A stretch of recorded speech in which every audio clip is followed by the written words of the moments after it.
Assalamualaikum warahmatullahi wabarakatuh.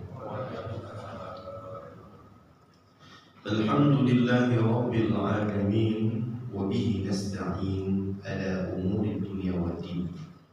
Wassalatu wassalamu ala ashrafil anbiya'i wal mursalin wa ala alihi wa sahbihi ajma'in, amma ba'd. فإني أوصيكم ونفسي بتقوى الله فقد فاز المتقون ابتداء بكتاب الله العزيز كما قال تعالى يا أيها الذين آمنوا اتقوا الله حق تقاته ولا تموتن إلا وأنتم مسلمون واعلموا أن الله سبحانه وتعالى يقول يا أيها الذين آمنوا wahai orang-orang yang beriman, la tattakhidhu aduwwi wa aduwwakum awliya'a. Janganlah kamu menjadikan musuhku dan musuhmu sebagai teman-teman setia. Tulquna ilaihim bil mawaddati, sehingga kamu menyampaikan kepada mereka berita-berita Muhammad karena rasa kasih sayang. Wa qad kafaru bima ja'akum minal haqqi, padahal mereka telah ingkar kepada kebenaran yang disampaikan kepadamu. Yukhrijuna ar-rasula wa iyyakum an tu'minu billahi rabbikum, mereka mengusir Rasul dan kamu juga, karena kamu beriman kepada Allah Tuhanmu. In kuntum kharajtum jihadan fi sabili wa ibtigha'a mardati tusirruna ilaihim bil mawaddah. Jika kamu benar-benar keluar untuk berjihad pada jalanku dan mencari keridhaanku, maka janganlah kamu berbuat demikian. Kamu malah memberitahukan secara rahasia berita-berita Muhammad kepada mereka karena rasa kasih sayang. Wa ana a'lamu bima akhfaytum wa ma a'lantum, dan aku lebih mengetahui apa yang kamu sembunyikan dan apa yang kamu nyatakan. Wa may yaf'al minkum faqad dhalla sawa'as sabil, dan barang siapa yang melakukan demikian itu di antara kalian, maka sungguh telah sesat dari jalan yang lurus. Surat Al-Mumtahanah, surat ke-60 ayat 1. Bapak Ibu saudara-saudari yang dirahmati Allah Subhanahu wa taala. Al-Imam Ibnu Katsir menyebutkan dalam kitabnya, kana sababu nuzuli sadri hadhihi suratil karimah qissat Hatib bin Abi Balta'a. Sebab yang melatari turunnya ayat-ayat permulaan dari surat yang mulia ini adalah kisah Hatib bin Abi Balta'a. Siapakah Hatib bin Abi Balta'a? Beliau adalah seorang sahabat Nabi dari kalangan Muhajirin, yaitu orang Makkah yang hijrah ke Madinah bersama dengan Nabi Muhammad SAW. Bahkan sebelum itu dia juga pernah berhijrah ke Habasyah atas rekomendasi Nabi Muhammad SAW. Artinya, kalau ada orang Islam yang hijrah hanya sekali, dia hijrahnya 2 kali. Kemudian dia juga dikenal sebagai Badri, yaitu veteran perang Badar, perang besar dan pertama di dalam Islam, di mana orang-orangnya adalah pilihan Allah Subhanahu wa taala. perang yang tidak berimbang, tetapi mereka bisa menang. Kam min fi'atin qalilatin ghalabat fi'atan katsiratan bi'idznillah. Betapa banyak kelompok yang sedikit berhasil mengalahkan kelompok yang banyak, yang kecil mengalahkan yang besar, itu karena izin dari Allah Subhanahu wa taala. Jadi beliau benar-benar orang pilihan karena termasuk sahabat veteran Badar. Namun demikian, meskipun dia itu hijrah bersama Nabi ke Madinah, dia punya anak-anak itu tidak ikut hijrah. Mereka masih tetap tinggal di Makkah, ya, menempati rumah dan menguasai harta yang dia miliki di Makkah. Dia memang bukan orang Quraisy, tetapi populer dan terkenal sudah seperti orang Quraisy. Barangkali di tempat kita juga terjadi yang demikian itu. Kirain orang Padang, bukan ternyata orang Aceh. Kirain orang Aceh, nggak tahunya bukan. Kirain orang Betawi, Sidul anak Betawi, nggak tahunya bukan juga. Jadi banyak orang kadang-kadang dikira bagian daripada suku tertentu, tetapi ternyata bukan. Hatib bin Abi Balta'a demikian, dia bukan orang Quraisy, tetapi dikira dia orang Quraisy karena dia sangat dekat dengan sahabat Nabi yang bernama Utsman ibnu Affan. وذلك أن حاطبا هذا كان رجلا من المهاجرين وكان من أهل بدر أيضا وكان له بمكة أولاد ومال ولم يكن من قريش أنفسهم بل كان حليفا لعثمان. Begitu yang tertulis dalam kitab tafsir Ibnu Katsir. Lalu kenapa ayat ini turun? Karena Nabi pernah dikhianati oleh orang kafir Quraisy. Nabi pernah berniat untuk umroh.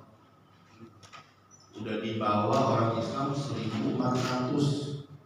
Travel mana tuh Pak yang bisa bawa jamaah umroh 1.400 orang. Ya. Nabi udah siap-siap umroh 1.400 orang di bawah. Ketika jalan sampai di Asfan, orang Mekah yang tahu Nabi berangkat ke Mekah ketar-ketir mereka, mau masuk ke sini Nabi Muhammad. Maka mereka berusaha untuk menghalang-halangi kedatangan Nabi Muhammad SAW. Maka Nabi dengan para sahabat juga mulai berpikir, waduh, kita mau umroh ke sana, dianggapnya mau perang. Gimana ini? Lanjut atau tidak? Musyawarah lah Nabi, luar biasa Pak. Nabi yang dibimbing wahyu masih mau musyawarah, masih mau mendengar isyarat dari orang lain, ya, masih mau mengetahui isi kepala orang lain. Maka jangan sampai kita hari ini udah nggak dibimbing wahyu, ya, juga tidak mau mendengar isyarat dan pandangan orang lain. Di antara adab yang baik adalah kita, ya, senantiasa membuka diri untuk menerima pandangan orang lain dalam beberapa hal, ya, fi ba'dil amr. Nah ini Nabi akhirnya minta pendapat yang lain. Gimana? Kita mau umroh bukan mau perang, tetapi kesannya kita nih mau perang, gitu.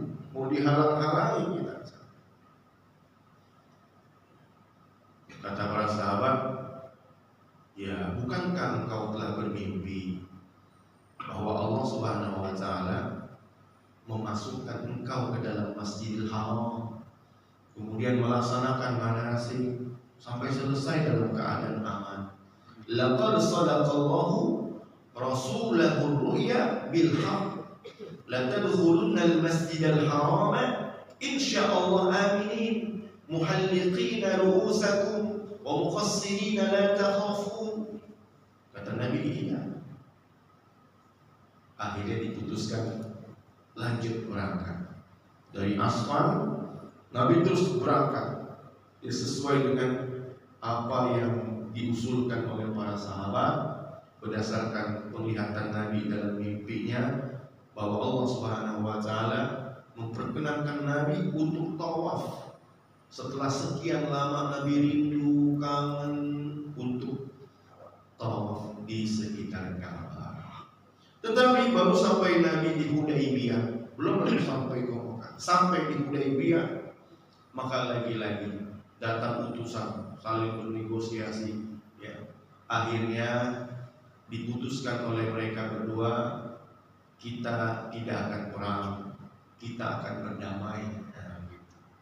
Tetapi dengan syarat, kata orang kafir Quraisy, dengan syarat bahwa tidak satupun lelaki dari kami yang berangkat ke Madinah kecuali engkau harus memulangkan mereka.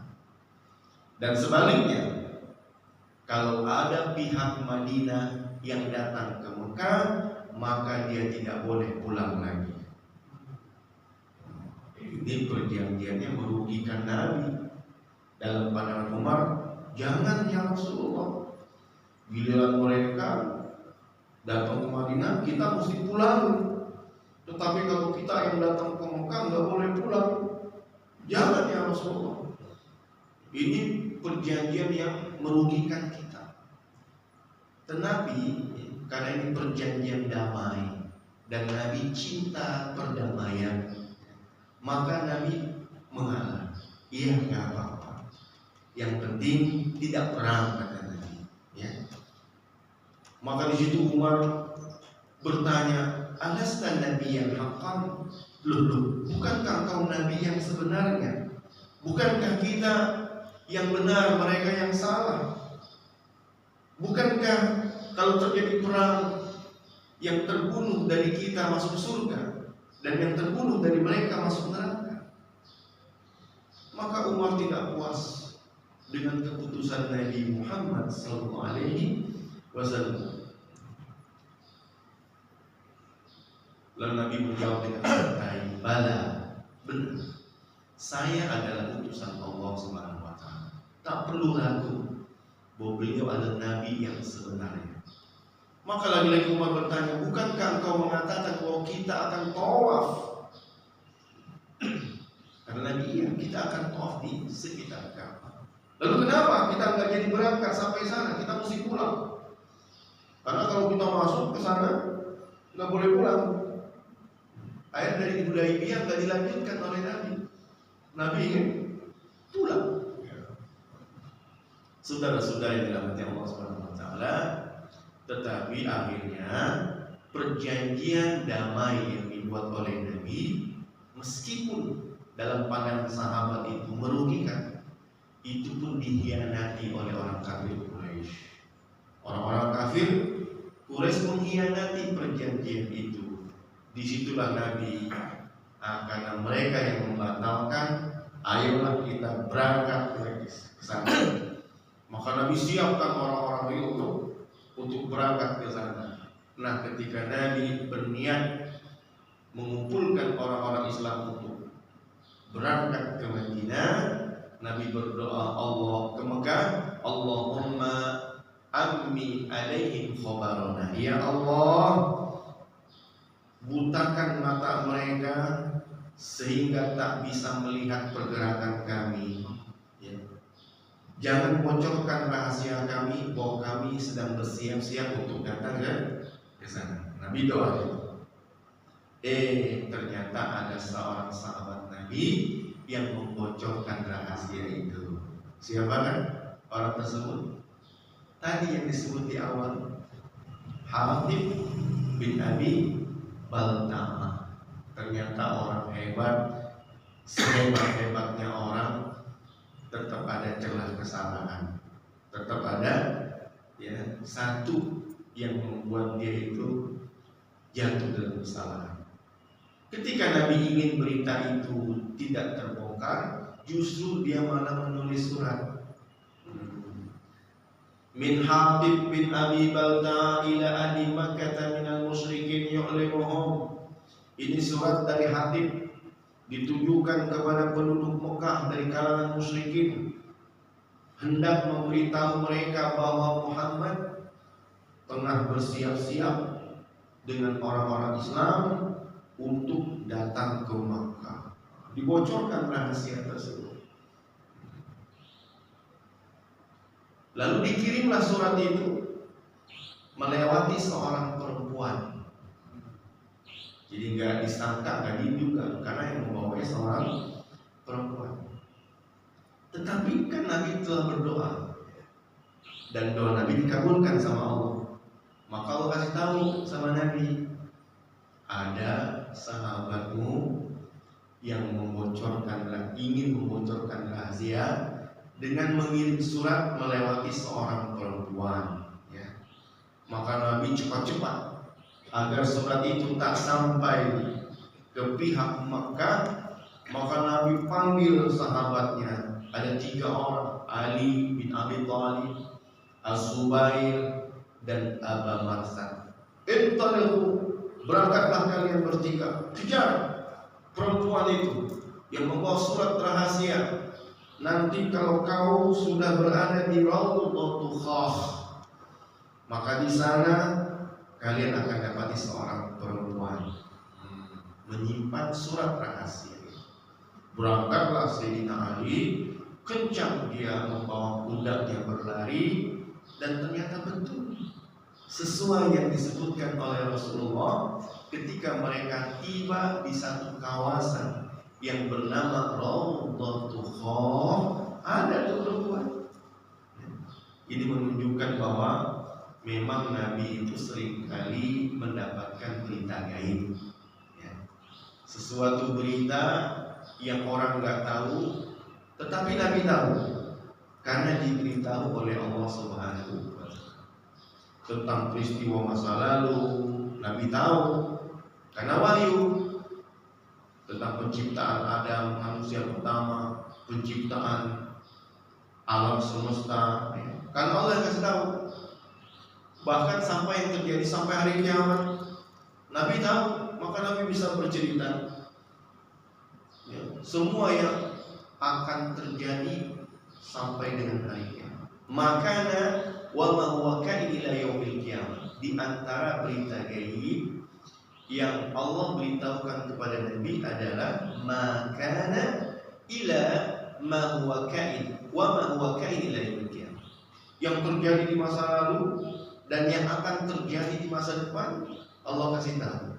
Nah, ini menjadi mukjizat ya, khusus bahwa seorang rasul itu bisa dipercaya karena dia mendapatkan wahyu dari Allah SWT. Apalagi cuma masalah seperti ini ya, nggak begitu jauh ya, jauhnya nggak begitu jauh, dikasih tahu sama Allah. Maka Nabi sebutin, nanti kalau kamu sudah sampai di Raudhatul Khah, di sana ada orang perempuan, dia menyimpan surat itu, kejar, ambil surat. Ternyata ketika mereka sampai di Raudhatul Khah, betul, fa inna biha zainatan, di sana ada seorang perempuan di atas sekeduk, di atas onta, ditangkap ontanya, dibawa oleh Ali, lalu ditanya, diperintahkan oleh Ali, akhrijil kitab, ayo keluarkan surat rahasia itu. Langsung ditembak aja ibarat itu, keluarin kitabnya, kita keluarin surat rahasia itu. Tapi si perempuan nggak ngaku, mama ini kita nggak ada surat apaan. Dia mencoba berbohong, nggak ada surat. Beradulah 2 informasi. Kata Nabi, itu perempuan nyimpan surat, tapi si perempuan nggak ngaku bahwa dia membawa surat. Maka orang beriman, kalau ada informasi yang bertentangan dari Nabi dan yang lain, yang diterima siapa? Ya pasti Nabi.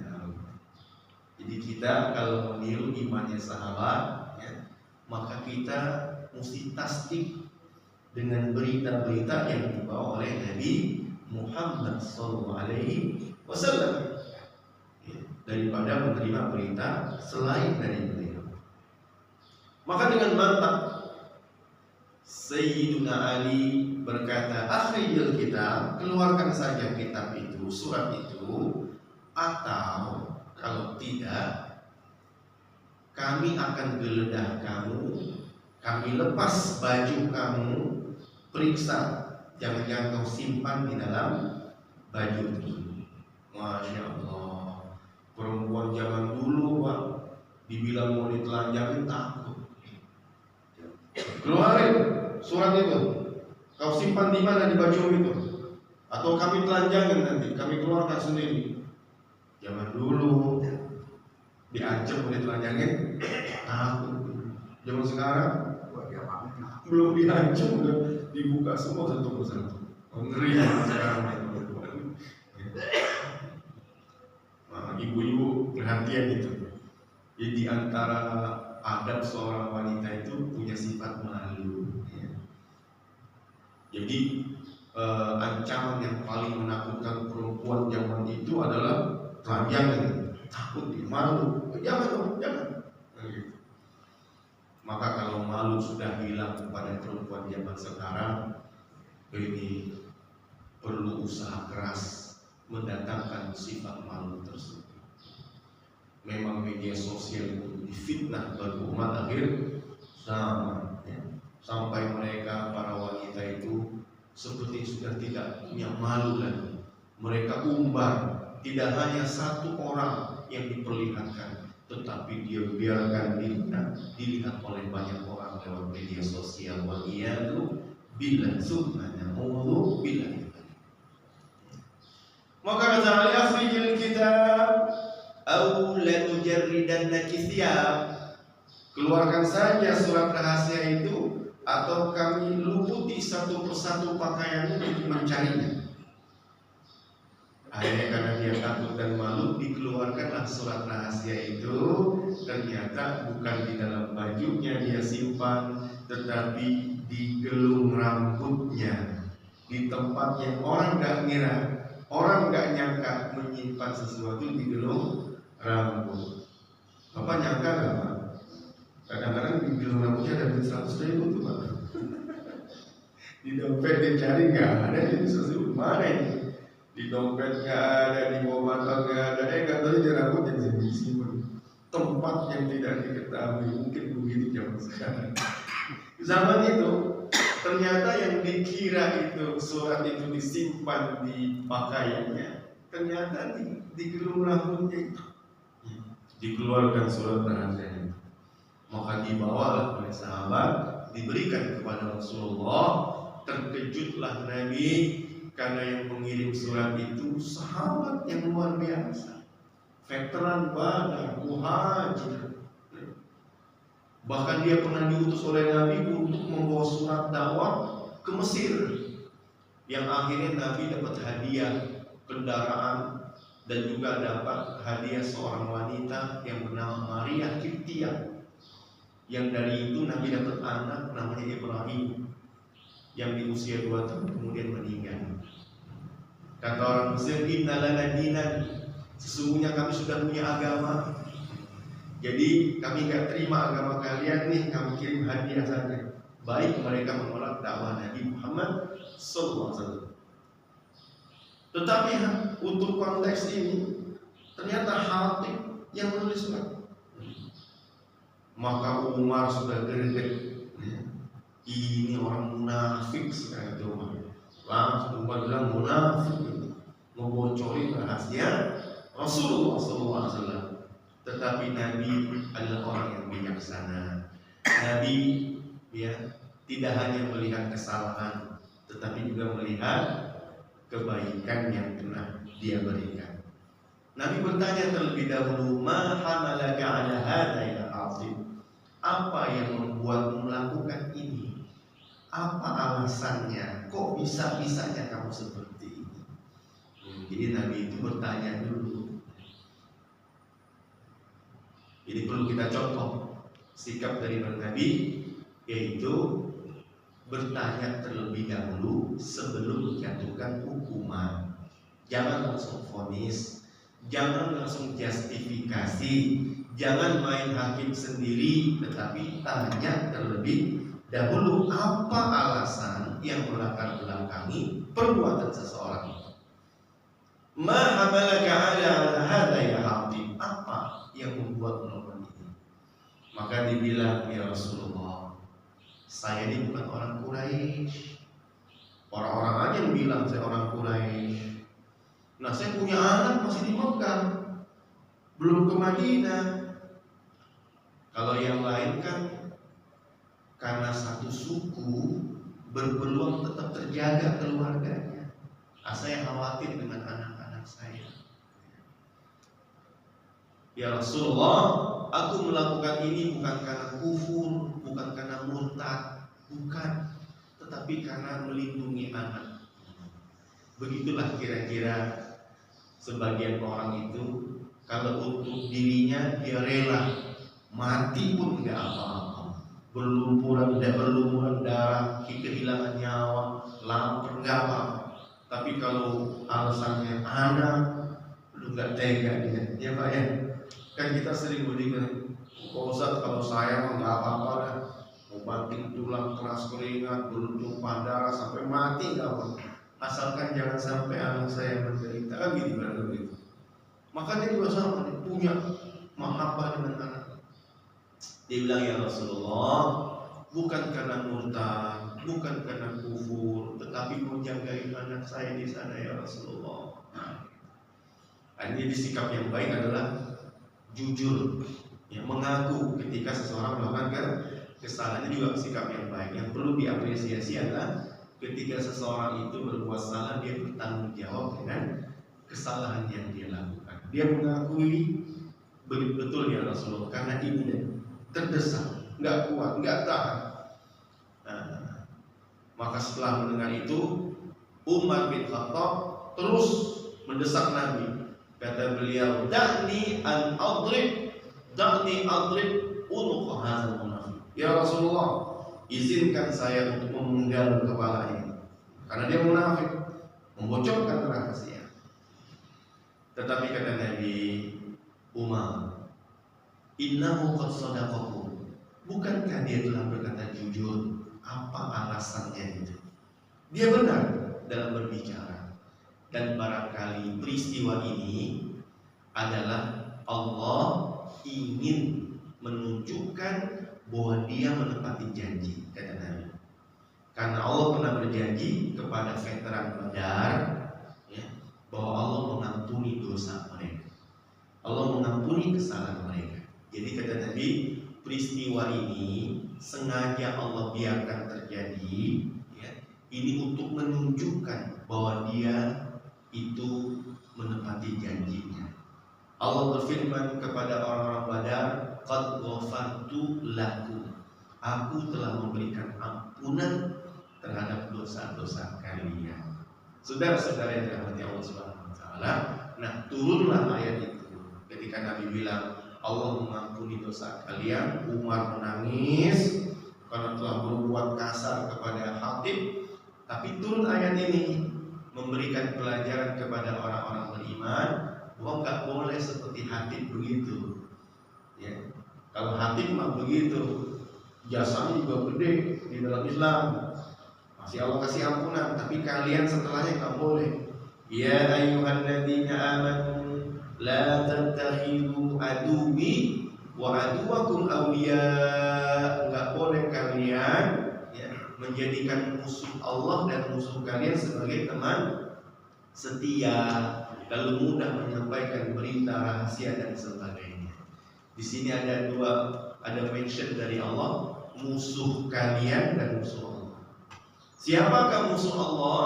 Musuh Allah adalah orang-orang yang, ya, memerangi agama Allah. Jadi orang-orang yang memerangi agama Allah itu adalah musuh Allah berfirman, wa qad kafaru bima ja'akum minal haqqi. Pertama, disebut sebagai musuh Allah adalah orang-orang yang memerangi karena mengingkari kebenaran yang dibawa oleh Nabi Muhammad dari Allah Subhanahu wa taala. Disebut musuh kalian, itu musuh orang Islam, adalah yukhrijuna rasul wa iyyakum, yaitu mengusir. Disebut musuh orang Islam ketika dia mengusir orang Islam. Nah, jadi kalau orang Palestina diusir-usirin, maka yang mengusirnya musuh, udah jelas musuh orang Islam, karena mereka mengusir orang Islam dari kampung halamannya, dari tanah airnya. Mereka juga musuh bagi Allah karena mereka memerangi agama Allah. Kalau orang lagi sholat di masjidnya dibom misalnya, atau ditembaki orang-orangnya itu, atau diruntuhkan kehormatan masjidnya itu, musuh bukan? Jelas itu adalah musuh. Maka Allah ingatkan di sini, hei orang-orang beriman, jangan kamu jadikan teman setia musuh Allah dan musuh kalian sendiri. Nah, saudara-saudari yang dirahmati Allah Subhanahu wa taala, pesan yang saya sampaikan dalam kajian ini adalah bahwa ada diskusi di dalam Islam itu yang perlu kita perhatikan. Yang sebelah kanan ada namanya al-wala dan al-bara, ya. Setia dengan Islam dan juga dengan saudara muslim. Sikap yang terpuji, ada seseorang itu punya sikap loyal, setia kepada siapa? Kepada Islam agamanya dan juga kepada orang-orang muslim saudaranya. Al-wala wal bara. Tetapi di sebelah kiri ada juga diskusi namanya al-muamalatu ma'a ghairil muslimin, tetap berinteraksi bersama non-muslim. Nah, bagaimana memadukannya? Memadukannya adalah dalam hal akidah, keyakinan, dalam hal ibadah, peribadahan kepada Tuhan. Maka ini mesti punya prinsip, nggak boleh dicampur, mesti kuat ya, setia. Kalau beribadah kepada Allah, ya sudah itu saja, tidak beribadah kepada yang lainnya, meskipun ada ajakan-ajakan. Tidak, saya mesti setia dengan agama saya. Nah, saya juga mesti setia dengan saudara-saudara muslim saya. Tetapi ketika ada ajakan bermuamalah jual beli, kemudian sewa menyewa dan sebagainya, muasyarah, kemudian lagi akhlak, maka ini masuk kepada al-muamalatu ma'a ghairil muslimin, itu diperbolehkan. Karena kalau kita urut ayat-ayat yang terdapat dalam surat Al-Mumtahanah, memang Allah membagi dua. Allah berfirman, la yanhakumullah anil ladzina lam yuqatilukum fid din. Allah tidak melarang kalian untuk berbuat baik dan juga untuk berlaku adil kepada orang-orang yang tidak memerangi kalian dan tidak mengusir kalian, ya, karena Allah suka dengan orang-orang yang berbuat adil. Bapak Ibu saudara-saudari yang dirahmati Allah Subhanahu wa taala, itu gagasan yang saya sampaikan agar kita senantiasa teringat dengan dua sikap ini, bahwa untuk akidah dan ibadah kita harus punya prinsip, dan untuk muamalah kita juga tidak sampai mengabaikan hak-hak orang lain meskipun dia berbeda agama dengan kita. Wallahu taala a'lam bishawab. Selanjutnya jika ada soal atau diskusi saya persilakan. Iya, Pak, silakan. Pertama mau tanya, apakah betul Rasulullah itu tidak pernah berdoa setelah sholat Fardu? Satu itu. Dua, dalam perang Israel dan Palestina sekarang ini, alasan Israel itu adalah bahwa Palestina itu tanah yang dijanjikan Tuhan untuk mereka sesuai Taurat. Tapi dalam Al-Quran sendiri memang ada ayat seperti itu, bahwa saat Musa meninggalkan Mesir diperintahkan Allah untuk menempati tanah yang diberkahi. Nah, ini bagaimana pandangan Ustaz? Ya. Bismillah, alhamdulillah, wassalatu wassalamu ala rasulillah. Yang pertama, adakah benar bahwa Nabi tidak pernah berdoa selepas sholat fardu? Ya.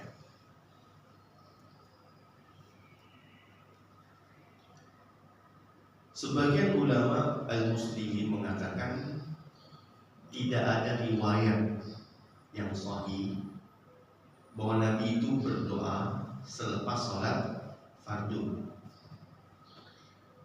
Tetapi yang jadi masalah adalah hukum yang akan dikeluarkan. Apakah hanya karena Nabi tidak berdoa selepas sholat fardu, lalu orang-orang Islam yang berdoa selepas sholat fardu itu menjadi bersalah atau dianggap menyimpang dari ajaran atau sunnah Rasulullah SAW? Kan itu. Karena berbicara tentang hadis ataupun Quran, dia nggak lepas dari pemahaman. Salah satunya adalah kalimat dubur. Diskusinya adalah kalimat dubur. Dubur. Nah, sebentar kita dengar nggak kalimat dubur? Apa kalimat dubur, Bang? Kubul, dubur. Apa kan? Kubul depan, dubur belakang. Nah, dubur kuli sholat, dubur kuli sholat, belakang setiap sholat. Disebut belakang, ya. Itu ada yang memahami kalimat belakang sholat, yaitu sebelum salam, setelah membaca tahiyat, ya. Fil alamin innaka hamidum majid. Kan selesai sholat ya, tinggal salam doang kan, niat keluar maksudnya. Itu disebut dengan dubur. Tetapi sebenarnya setelah salam pun disebut dengan dubur. Kenapa? Karena ada hadis Nabi yang berupa qauliyah. Nah, itu. Tadi kan yang disinggung adalah Nabi berbuat itu atau tidak, sunnah fi'liyah. Nabi berdoa nggak sih selepas sholat fardu? Oke, kalaupun Anda berpendapat Nabi tidak berdoa selepas sholat fardu, masuk dalam sunnah fi'liyah. Tetapi sunnah qauliyahnya ada tidak? Ada. Ternyata Nabi memberikan wasiat kepada salah seorang sahabat agar tidak meninggalkan doa selepas sholat. Ya, sebutnya dubur kuli sholat, di belakang sholat, setiap sholat, yaitu Allahumma a'inni ala zikrika wa syukrika wa husni ibadatika. Ini doa atau bukan? Doa. Ya, jadi artinya kalau sunnah fi'liyah Nabi tidak, sunnah qauliyah Nabi ada. Lanjut, berupa pemahaman. Nabi itu kalau sudah selesai salam maka beristighfar. Apa arti istighfar?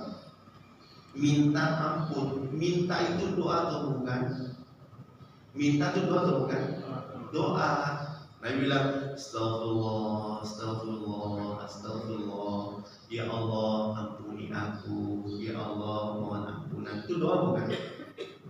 Doa. Jadi istighfar pun masuk dalam bagian doa minta ampun namanya. Apalagi misalnya la ilaha illallah la syarikalah. Oke, ini masuknya zikir. Misalnya ini berpendapat enggak ada kalimat permintaan, tetapi kan ada di antara doa yang Nabi baca, zikir yang Nabi baca adalah Allahumma ajirni minan nar. Ya Allah, selamatkan aku dari api neraka, lindungi aku. Ini doa bukan? Doa. Jadi yang saya maksud adalah meskipun Anda berbicara tentang hadis yang fi'liyah, sifatnya Nabi lakukan atau tidak, yang perlu diingat adalah sunnah Nabi bukan hanya fi'il, tetapi ada juga yang kategorinya qauliyah ucapan, ada juga yang kategorinya adalah takrir, persetujuan. Nah, ketika Nabi berpesan dengan sahabatnya, ini menunjukkan Nabi menyetujui ya bahwa seseorang bisa saja berdoa setelah sholat baik fardu maupun sunnah. Nah, masalah seperti ini jangan sampai tadi menyebabkan menjatuhkan hukuman kepada hal-hal yang tidak sepantasnya. Orang selesai sholat berdoa lalu jatuhkan hukuman sebagai perbuatan yang menyimpang, lalu terus terseret kepada hukuman yang lebih parah. Misalnya itu nggak dibuat oleh Nabi, berarti ngarang-ngarang. Kalau ngarang-ngarang berarti itu bid'ah muhdatsah. Kalau bid'ah itu sesat itu neraka. Jadi jangan sampai orang yang habis sholat kemudian dia doa, dia berangkat pergi ke neraka karena dihukum sebagai sesat. Waliyadzubillah, summa na'udzu billahi min dzalik.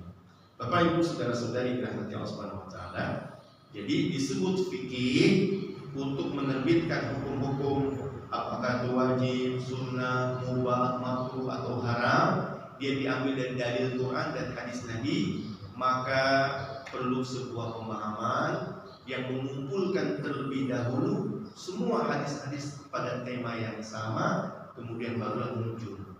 Tidak serta-merta mengambil satu hadis lalu membuang hadis-hadis yang lain, meskipun status dan derajat yang berbeda. Ada sahih li dzati, ada sahih li ghairi, hasan li dzati, hasan li ghairi, bahkan dhaif atau sangat lemah atau sangat dhaif.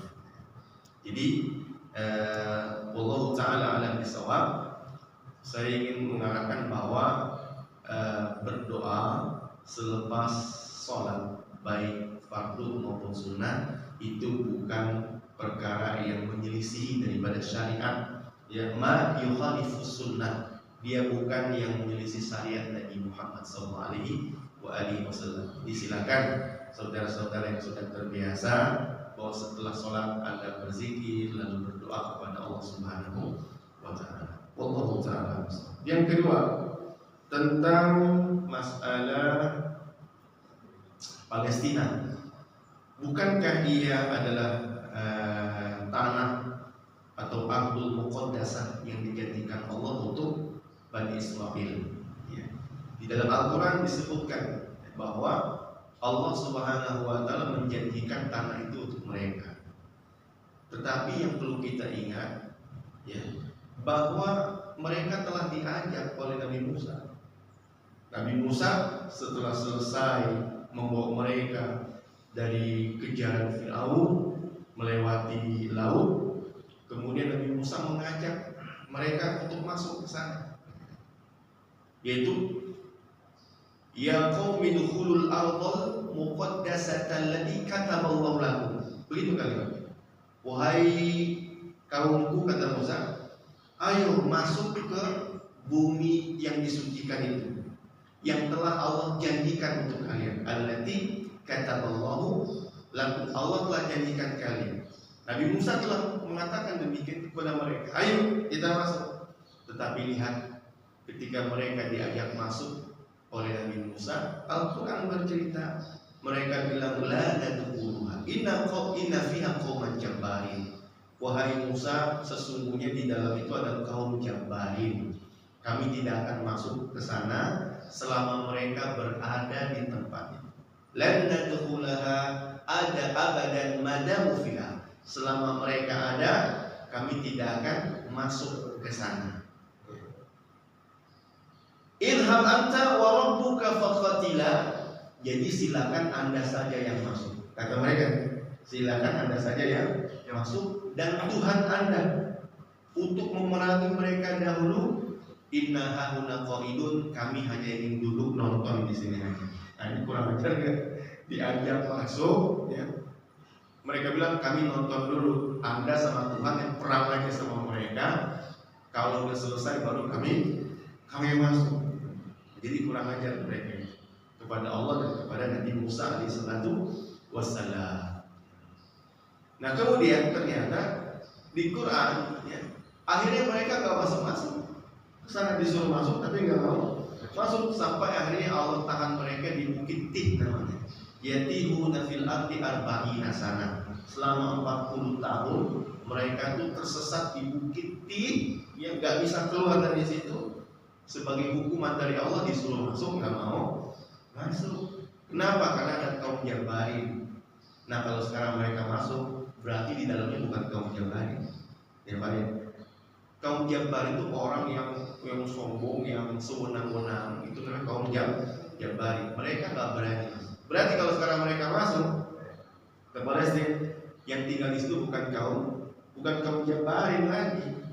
Allah suruh masuk ke sana dengan perjuangan untuk memerangi orang zalim. Lalu sekarang mereka yang berbuat kezaliman. Dulu disuruh masuk untuk memerangi kezaliman. Nah, gitu. Tetapi sekarang mereka malah berbuat zalim. Jadi dalil-dalil Quran itu tidak bisa dipakai dalil oleh mereka bahwa ini tanah kami dijadikan oleh Allah. Lalu mereka berbuat kezaliman, membunuh anak-anak, memperkosa perempuan, membunuh orang tua, mengusir orang Islam dari tanah kelahirannya. Jadi saudara-saudari dalam Allah Subhanahu wa taala, kalau dikatakan bukankah itu tanah dijadikan? Iya, Allah pernah menjanjikan tanah itu.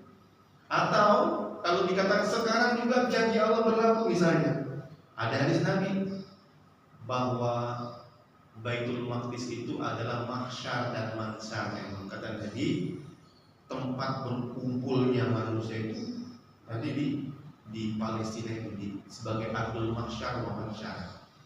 Jadi orang-orang Yahudi itu juga ada janji, ada ancaman, ada janji, ada ancaman. Kata Allah, wa qadayna ila bani Israil fil kitabi la tufsidunna fil ardi marratain wa la ta'lunna uluwan kabira. Mereka akan buat kerusakan 2 kali, ya. Dan Allah Subhanahu wa taala akan menghukum mereka karena kerusakan yang mereka buat. Nah, jadi kalau mereka bangga dengan janji Allah itu bumi dijadikan mereka, ada ancaman juga bahwa tidak akan terjadi hari kiamat sampai orang-orang Yahudi dikumpulkan di tempat berkumpulnya itu di Palestina, sehingga nanti menjadi kuburan massal bagi mereka. Karena ketika Imam Al-Mahdi itu memerangi mereka, maka pohon dan batu pun tak satu pun yang membiarkan mereka bersembunyi, kecuali mengatakan, ya Muslim, wahai orang Islam, ini loh ada orang Yahudi bersembunyi di belakangku, maka bunuhlah mereka, kecuali satu pohon, itu pohon Gorgon. Jadi saya ingin mengingatkan, kalau Al-Quran dijadikan dalil bahwa itu tanah yang dijanjikan, maka ada hadis Nabi juga dan juga Quran bahwa mereka akan dihukum, yaitu hadis Nabi itu akan jadi kuburan massal bagi orang-orang Yahudi suatu saat nanti. Dan janji Allah bahwa itu tempat mereka berkumpul bukan keistimewaan atau pembenaran bahwa mereka itu boleh untuk membunuh orang, anak-anak kecil, membunuh para perempuan, dan mengusir rakyat Palestina dari tanah kelahiran mereka. Jadi nggak jadi alasan, itu pembenaran atas perbuatan yang mereka lakukan. Wallahu ta'ala a'lam bis-shawab.